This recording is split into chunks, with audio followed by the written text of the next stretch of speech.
level, even with this kind of personalization. Yeah. Well, one of the things that we want to bring into this discussion are the kind of tropes and idioms of race.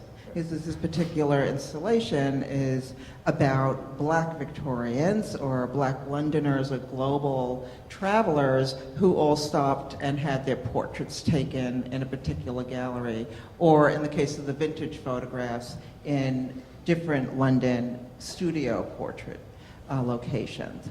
And that act of having your portrait taken fulfills some of the things that you've spoken to. It's about self-fashioning, it's about creating self-identity, but often due to our historical legacies, the body where these kind of placements and physical adornments are taking place has often been the site of contestation. So how people wear clothing, why they wear it, and the style that they present has often been something that's, part of their social capital of being in the world and resisting other forces. So clothing can be quite political, even though it's a very personal space.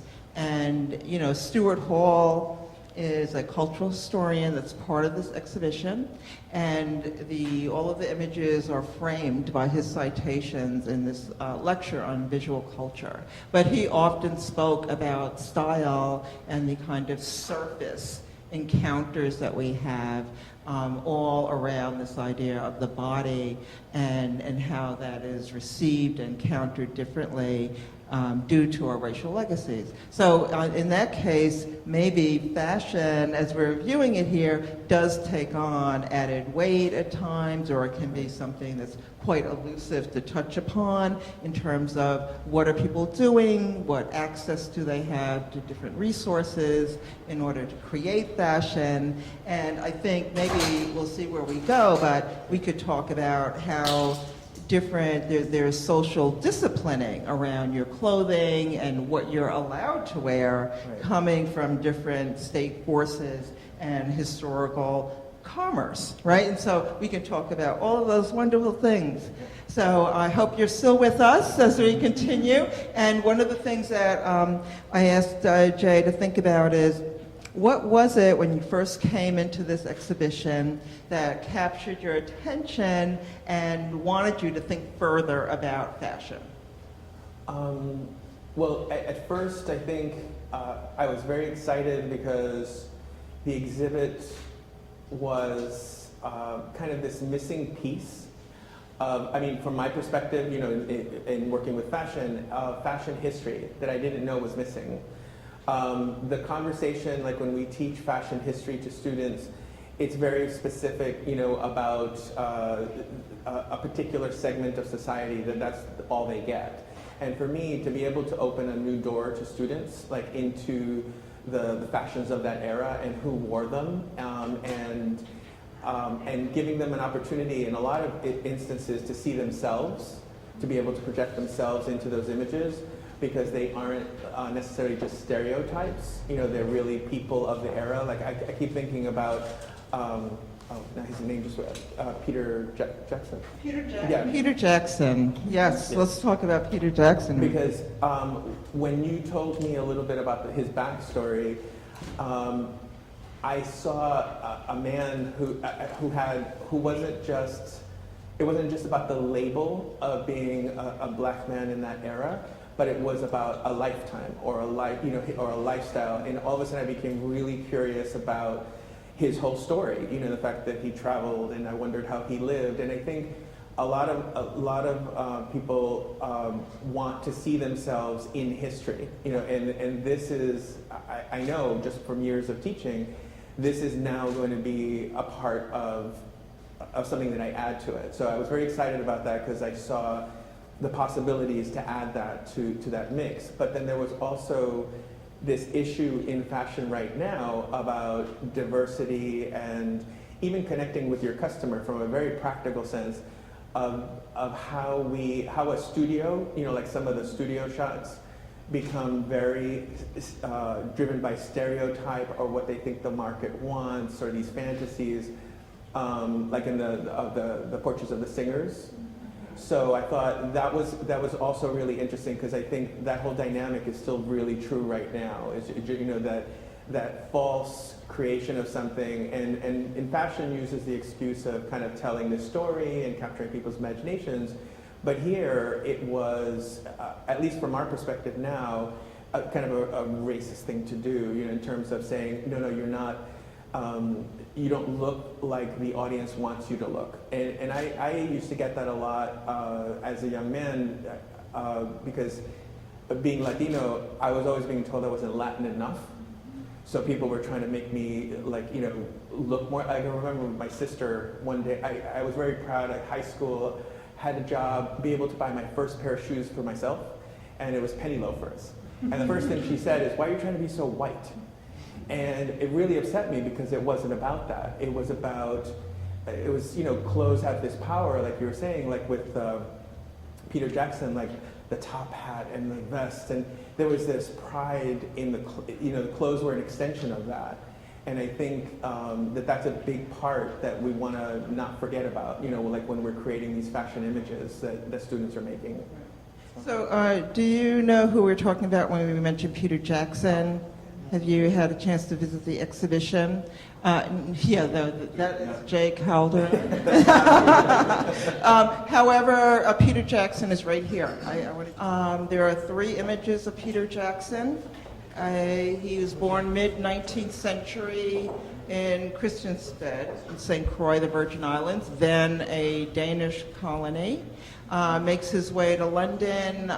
He's a boxer and professional. He's quite successful. He ends up in Australia, wins some world matches.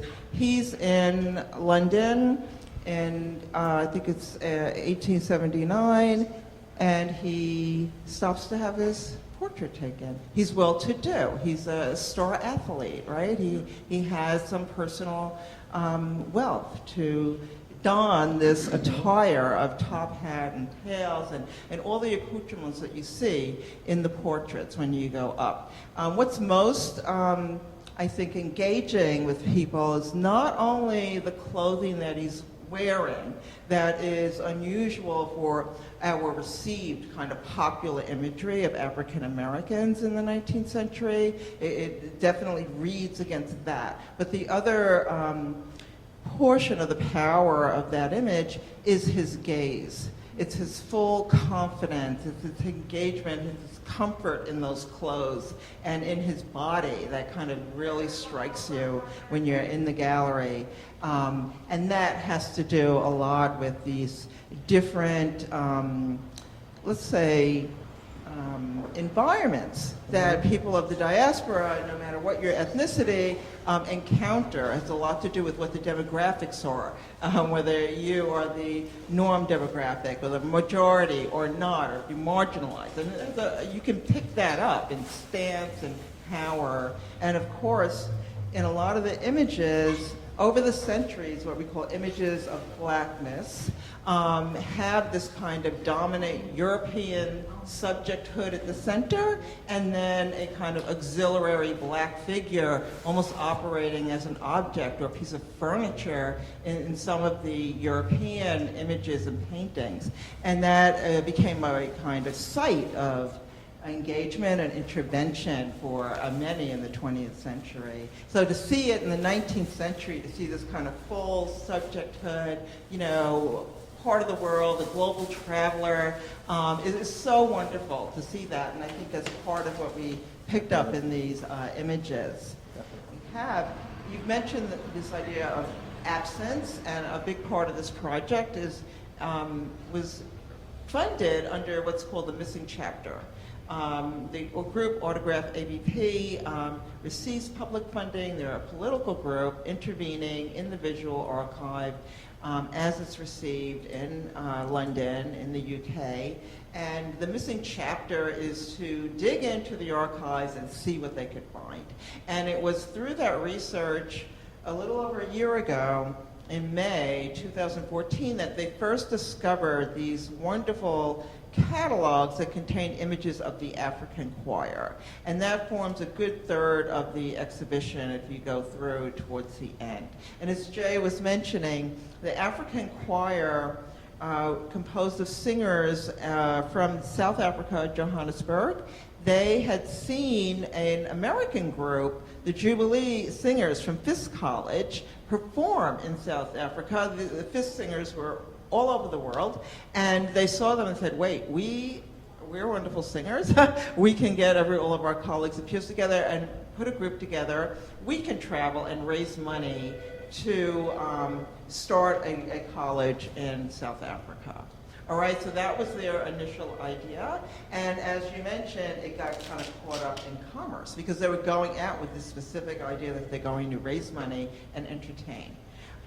They were well-to-do. Some of them were middle class, missionary raised, families that were farmers and landowners. And so this group was pretty much middle class in terms of their attire and their adornment, tropes. They left with the full support of their families and sponsors. While in London, the reception of the audience was, who are these people? These beautiful young people dressed in Victorian finery and having these middle-class mannerisms. They're singing songs that are actually gospel-inflected because they're picking up on this missionary gospel songs. And they're like, why is this the African choir? Where are the Africans? We want authentic Africans, because it was coming within this context of the late 19th century trope of entertainment through colonial fantasies and people caught up in ethnographic representations that were completely false, but building into this popular idea. And they didn't fit that. So the manager said, wait a minute, let's put on some costumes and put on what I call a clothing of expectation. Let's meet those ideas because we're selling ourselves. We want to make money. We want to be successful. And they did both for a while. They performed one this way, one this way, and there was still more outrage. And in fact, back home, their parents and sponsors, were close to rioting over what was happening to their beautiful children they had sent out into the world. And so this dynamic, selling ourselves or selling a particular type of entertainment and what the audience expects is something that, we're still balancing, people balance today. But what became clear in this exhibition, they found the catalog, they found the original glass plates, and that's what's blown up here, extra large format in these galleries, to show you, despite those tensions, despite those paradoxes, these are exquisite, beautiful images of these choirs, they're individual portraits. Something that came up in the symposium that we had a few weeks ago was that actually the photographic technique of the late 19th century accounted for these extra long exposure times, and because of that they were able to capture the luminosity of the black skin in a way that does not come through in some early 20th century photography. In fact, if it's not attuned to now, you can have very different photographs depending on lighting and exposure. So there's a luminous quality to those photographs at the same time. There's a confidence and a feeling of, I'm dressing for that person that I aspire to be. Right, it has a sense of uplift, right? Yeah, I mean, you see that actually in a lot of the kind of photograph and portraiture from the mid-20th century, a lot from immigrant populations. You arrive somewhere, you're going to take your photograph as proof that you're doing well to send back home. That's the word, and what you have, your purse, your jewelry, all of these elements, it becomes a document, self-creation, but also validation of who you are. So we're going to open this up to the audience in just a moment, sir. We just want to get through a couple more images.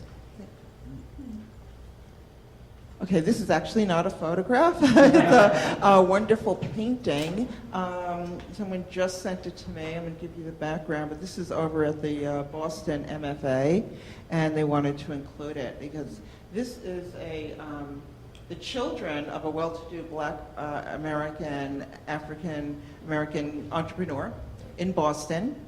He's working in the secondhand clothing industry, well off enough to take his children to a white painter and say, I want a portrait of my children.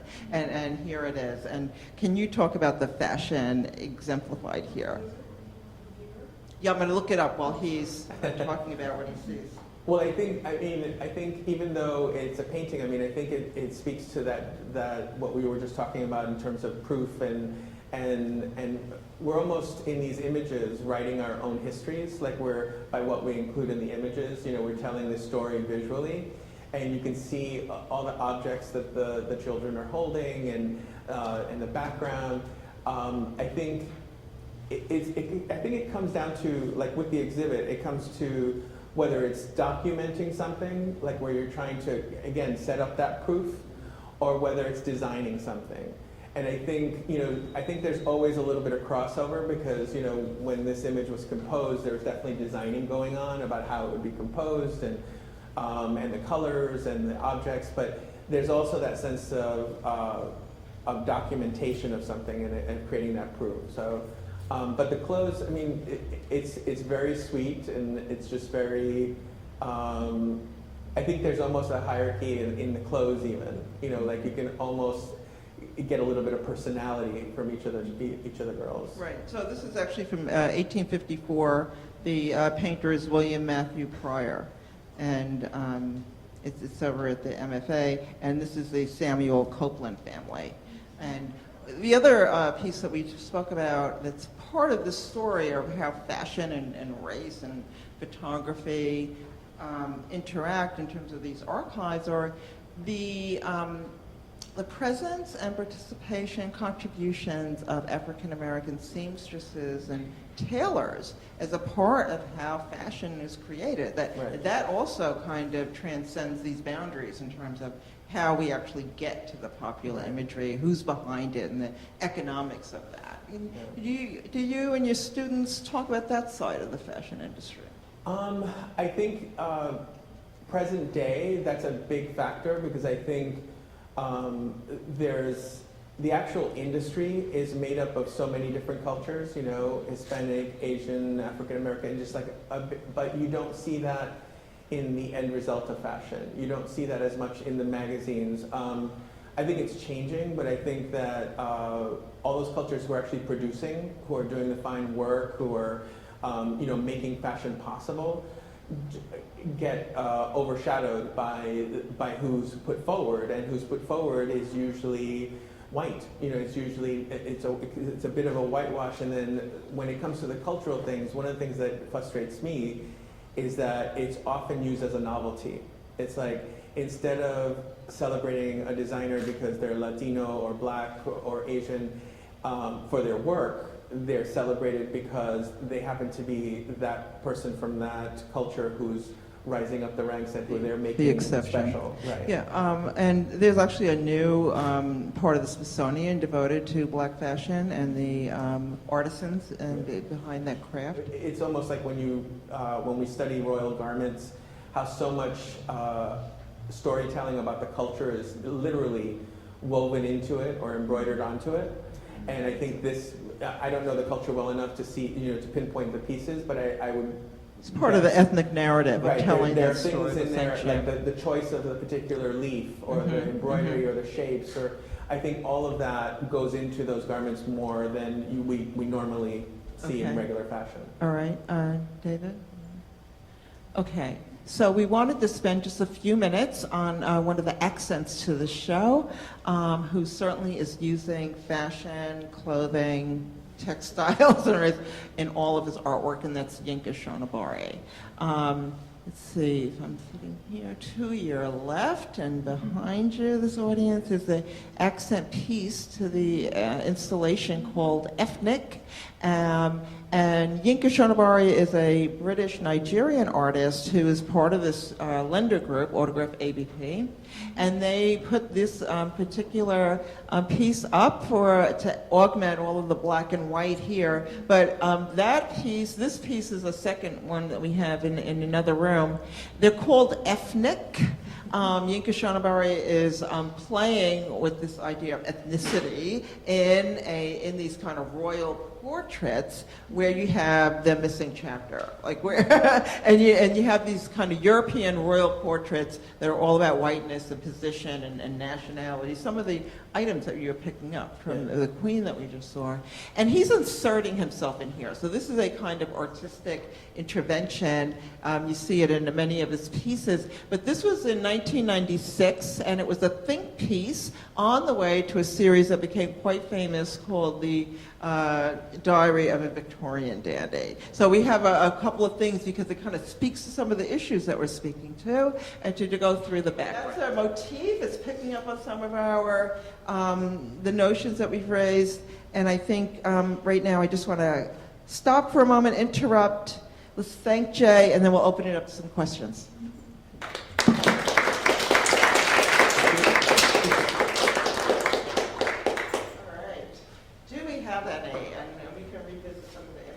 Also, if you like. Any thoughts from the audience? We had one person who, thank you, who need, or did you want to respond to the Yinka Shonibari's piece in this? Well, not to oversimplify, but one of the things that I was thinking about when I saw these images was kind of getting back to that really powerful feeling of wanting to see yourself in history and fashion and art. And I think as an artist, I mean, it's really cool that he created these environments where he could project himself actually into the imagery. And I think, I just think it's sort of this basic desire that we have to be able to, I mean, simultaneously express ourselves as individuals, but also to see ourselves in the big picture, in that big picture. I mean, he did it literally, but I think that thing of seeing yourself in advertisements or on runways or on things that are being documented as history, whether it be fashion history or any other kind of history, when you're left out of it, I think that kind of desire to create that kind of art or that kind of imagery becomes really strong. I think, I think it's just a natural thing for all of us to want. To respond to that visual archive we have inherited that is so diminishing. I mean, there we talked or mentioned a bit about the disciplining, from, coerced, capillary, Foucauldian, state power, into how people are actually able to dress themselves, the resources that they have, and the codes and statutes that prevent people from, like the blue laws in this country, 18th century. You couldn't wear purple, you couldn't wear certain fabric, right? And that helped create this kind of class or straitization of society for African Americans during slavery and after. The production of material, there's actually an industry creating clothing, ready-made clothing for slaves, right? And a lot of it came from New England and from the mills in this greater Boston area, Rhode Island. I mean, these were functioning commercial enterprises that created harsh, homespun, materials that no one would choose to wear. And they were, slaves were forced to wear them. And then you get that legacy. You get the sketches of them, the ethnographic photographs of them wearing this clothing as if that was some kind of personal choice, right? Or there was no wherewithal to counter that. Yes? My question, did you just talk about there was a whole industry. There was a whole industry designed to clothe the slave. And you showed a lot of pictures of African Americans, even after slavery, achieving, educational goals. We have a whole generation of young African Americans who are in school, and I'm not sure if you're aware of that thing that was on Yahoo a couple of weeks ago, where in the book for history, when they're talking about slavery, they're talking about it actually didn't even exist. African Americans were born here as indentured slaves. And so when you have this whole industry, because people always like to make it seem like slavery was only in the South, And that was the only thing that African Americans did, and it was only the Southerners who benefited from the enslavement of black bodies. How do we get pictures out like this, out to the public so that people know that there was this, it's a flip side. We had that culture, we had the culture of industrialization here where people actually profit.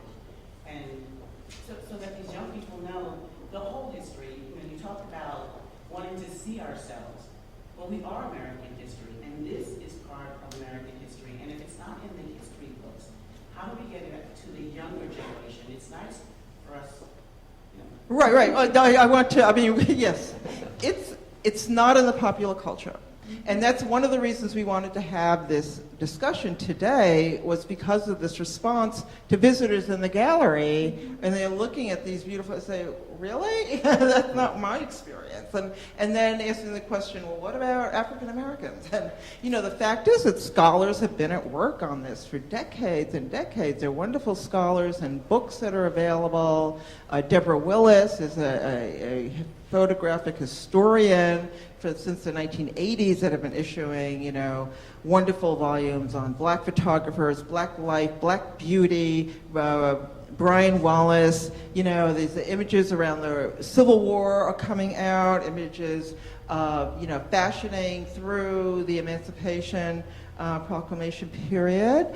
How does it get to a grade school level, I think is part of a challenge for us that are working at postgraduate work that we want to kind of extend to the audience. We wanted to have this conversation with Jay because this is not a normal kind of interaction, the fashion industry with an academic gallery, right? And to have that wonderful connection and spread. So I think everyone's looking for ways to do it because of the urgency that we're feeling right now. From my perspective in working with the local industry in particular, that is, other than finding answers and immediate things right away, just having the conversations is a real great stimulus for things because, for instance, I've been doing a tour of high schools. Like, for me to be able to now have this as part of my right, and my menu of things that I'm going to offer and share, I think that's the key. It's just to constantly, because I think there's a lot of, sometimes well-deserved, a lot of negative aspects, attached to the fashion industry because of their responsibility in, creating bad self-esteem or putting out bad images or images that don't reflect the culture. And I think it's our responsibility to kind of take hold of that as well. Definitely the bigger institutions have a responsibility in it, but I just feel personally that we need to take it into whatever we're doing. I love the Spelman College, photograph. That if you have a school and there are pictures of young women graduating from college, all different colleges, that should be a part of the mix. Like you said, it should reflect all of American history, not just. On the other side of your question is really the issue about art as its own intellectual enterprise that is really kind of been thrown out of our public schools as not a valued space to have these kinds of discussions. And during this exhibition, we have had all of these school groups come in here, and they're just powerfully moved and inspired by the inspiration. So any of you that know, school-age children through college age, we just wrote a letter to all of the black student organizations at Harvard, like, where are you? Aren't you coming? Or this shows up till, the 11th of December. Everyone's incredibly busy, but one of the functions of this art gallery as ethnically themed is to take some of these issues and bring them up into our horizon in the visual culture. Other questions, thoughts? Yes. We just heard an excellent question about how black children today think about their aspirations. Do they know that there are people like this out there who are successful? I'm curious about black children in the 19th century. I looked at this photo of Peter Jackson and I love it. No one would dare challenge this guy. He's going to look at you, he's going to say, I'm smarter than you, I'm more famous than you, and I'm a boxer, I can knock you out in one punch. Do black children in the 19th century know that there are people like this out there? Do they go out in the street and see well-dressed, powerful, successful, intelligent black people? Is this aspirational for them, or is this unattainable? Is it a throne they could never get to? Okay. Do you want to? We have a lot of other images that we didn't want to just kind of show image after image after image, but the children are embedded as part of families and part of communities and part of households. So yes, they would have been exposed to images from the particular people that we showed up, and of course there are different, economic status levels, or people are seeing different things. But this is also the start of the popular entertainment industry, and just like we have TV, we have social media, or online. At that point, people are going to theaters. They're going to see both positive and negative sides of this in terms of the vaudeville minstrel shows. Film is just starting, the most infamous film, Birth of a Nation, that people are flocking to see that. So that's right around the turn of the century. But the small theaters, houses, and actually, this might be a good point to end on. And we have refreshments there. I can talk and see more in the galleries. The photographic studio. One of the beautiful pieces in here are of children playing in that studio and pretending to be sitter and photographer, or just posing themselves. People often had photographs taken of their children. But often the entertainment zone was the parlor in your house. If you think about the structure of society, your home, the parlor was the kind of public space where you entertained your friends, and often photographic equipment from the 1840s onward became part of the entertainment. They played with that technology. With some of the power of the images of the African choir is that they were taken with this stereoscopic method, which meant that they were taking two separate photographic exposures and developing them on one glass plate, and it creates almost a three-dimensionality. This is the moment where all of these different carte de vides, cabinet cards, tintypes, what you're printing on, how you're printing it, that's what's important, the way that we discuss phones and different abilities that we have through online technology. And so, it's a playground, and children were definitely a part of that, mimicking that, playing with it, and also we do have some wonderful photographs of children to complement these also. And then we'll see you next time. Thank you so much.